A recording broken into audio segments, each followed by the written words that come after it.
ఏం కావాలా? నాకు ఇంత ముందు కావాలి. నాకు ఇప్పుడు లోన్స్ది పేపర్ ఇవ్వాలి. అయితే నేను ఉంటా సార్. బేస్మెంట్ కట్టి మా భర్త సరిపోయిండు.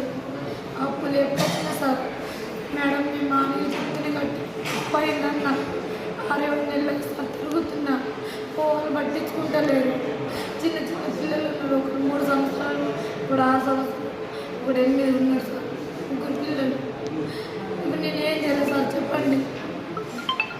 6 నెలలు 7 నెలలు నుంచి తిరుగుతున్నా. రేపు అంటున్నాను సార్. నన్ను న్యాయం చేస్తలేదు సార్.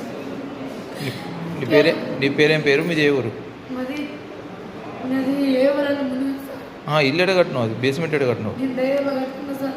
మా భర్త సార్ బతుకులు ఉన్నాడని కట్టమంటేనే కట్టినా. నెల నుంచి తిరుగుతున్నా సార్. పిల్లలకి నీళ్ళలో పండుకుంటున్నా సార్. చిన్నపిల్ల రేపంటున్నా సార్. ఏం పేరు నీ పేరు? గంగమ్మ. ఏ ఊరు? దేవం బైన్స్ దగ్గరనా? వాళ్ళు వచ్చిందని పేరు వచ్చిందని ఎవరు చెప్పింది నీకు? ఇప్పుడు చూపెట్టాలి సార్. నాది ఫోన్లో ఎవరు చెప్పిండు? అంటే ఎవరు ఎందుకు సార్? నేను దించుకున్నా సార్. ఇప్పుడు ఏమైంది మరి? బేస్మెంట్ కట్టిన మొగ్గు పోయాక తప్పలేండి సార్. ఏది ఉన్నోళ్ళుగా ఉన్నోళ్ళైతే ఏం కావాలి? నీకు ఏం కావాలి? నాకు ఇంద్రమిల్లు కావాలి సార్.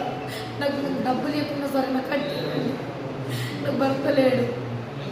3 పిల్లలు. నాకు ఇల్లు కట్టేయండి. మీ డబ్బులు ఇవ్వండి. పోయిన ఆఫీసర్ల దగ్గరికి పోయినావా? మరి ఏమన్నారు? అందరు అడిగేది సార్.